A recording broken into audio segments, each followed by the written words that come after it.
Gagawa ko ng kulungan. Kasi yung isa nating inahin ay nanganak na. Wow! So wala tayong paglilipatan ng kanilang biik, no? Ng kanilang mga anak. And yung isa pa nating inahin is this July, manganganak na din. So kulang kasi yung ating padak, no? Tara, samahan niyo ako. So ngayon, mangunguha tayo ng kahoy na panglagay sa ating gagawing kulungan. Take note, DIY lang ang ating gagawin. Okay. Kasi low budget pa tayo, no? Nagsisimula pa lang kasi ako sa pagbababuyan or pag-farm. So nice. And yun, naisipan ko gumawa ng kulungan para naman maluwag-luwag yung kanilang gagalawan.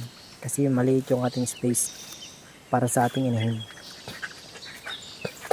At medyo marami-rami din yung anak ng ating isang inahin, 7. Wow! So kailangan medyo malaki ang ating kulungan gagawin. Dito, mangunguha na tayo ng kahoy.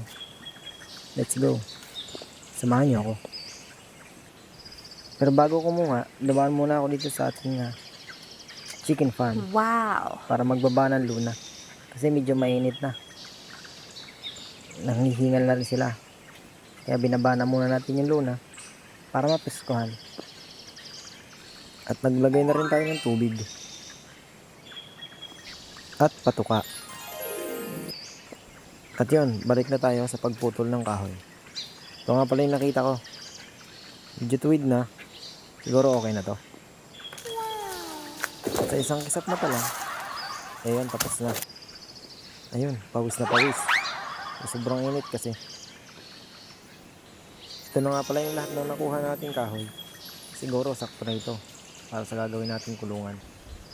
At naitayo ko na nga pala dyan yung poste. Saka yung mga panglagay sa taas. Nakabit ko na rin. Hindi ko lang na video kahapon. So ayan. Ito na lang ulit papakita ko.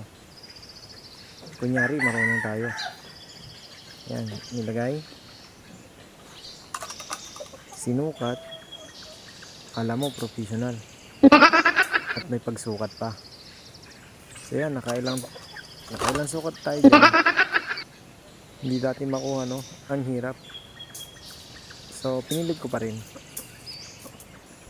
Pagkatapos ng mahabang pagsusukat. So yan ito. Papako na natin. Napakatagal, no? Mag-isa lang kasi ako. Kaya ang hirap. Kaya matagal. Ayun, kala mo naman professional, kumakapok-pok, no? Yun. Time lapse muna tayo.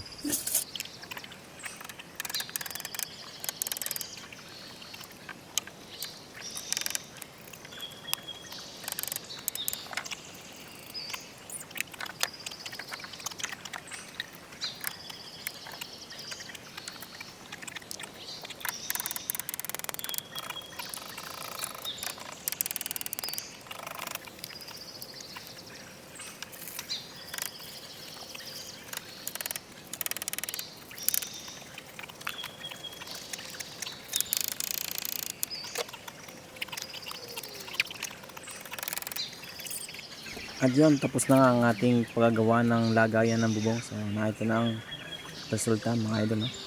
Ayan. Medyo matagal-tagal, no? Siguro okay na yan at medyo matibay na rin yan. Hindi na yan kaya ng isang bagyo. Mga 2 bagyo. So, yun lang.